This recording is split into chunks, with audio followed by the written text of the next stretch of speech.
Zarba! Gol!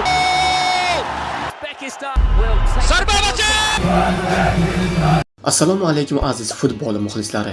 Bugun biz O'zbekiston futboli tarixidagi eng buyuk voqealardan biri haqida gapiramiz. Yillar davomida millionlab muxlislar orzu qilgan, minglab futbolchilar intilgan maqsad nihoyat amalga oshdi. O'zbekiston milliy terma jamoasi tarixda ilk bor FIFA Jahon chempionatida yo'llanma oldi.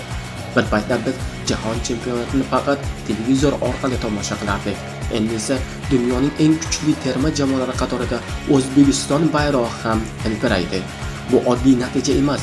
Bu yillar davomida qilingan mehnat, futbolchilarimizning fidoyiligi va millionlab muxlislarning duolari natijasidir. Saralash bosqichida terma jamoamiz qat'iyat va iroda namoyish etdi. Birlashgan Arab Amirliklariga qarshi o'yindagi durang O'zbekistonga jahon chempionatiga yo'llanmasini taqdim etdi va tarix sahifasi ochildi. Tasavvur qiling, dunyoning eng katta futbol sahnasida O'zbekiston madhiyasi yangraydi. Millionlab tomoshabinlar orasida yurtimiz nomi tilga olinadi. 2026-yilgi jahon chempionati AQSh, Kanada va Meksikada bo'lib o'tadi. Bu musobaqada O'zbekiston ilk bor ishtirok etadi. Davlatlardan biri sifatida tarixga kiradi. Aziz yurtdoshlar, bu hali boshlanishi. Endi oldimizda yangi maqsadlar, yangi g'alabalar va yangi tarixlar turibdi. O'zbekiston futbolining oltin davri boshlandimi?